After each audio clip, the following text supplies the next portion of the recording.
पसी जैसन तीर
धमाका ऑफर चल रहा है हमारे दोस्तों के लिए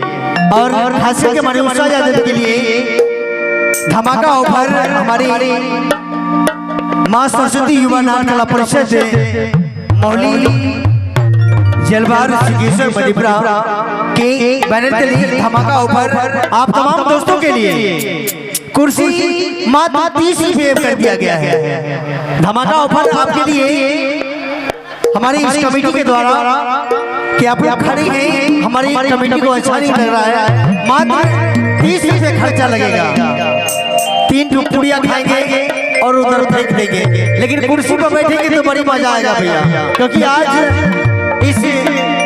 जलवार की धरती पर कुछ ऐसा होने वाला है कि आज गर्दा गर्दा उड़ जाएगा। इसलिए आपसे निवेदन है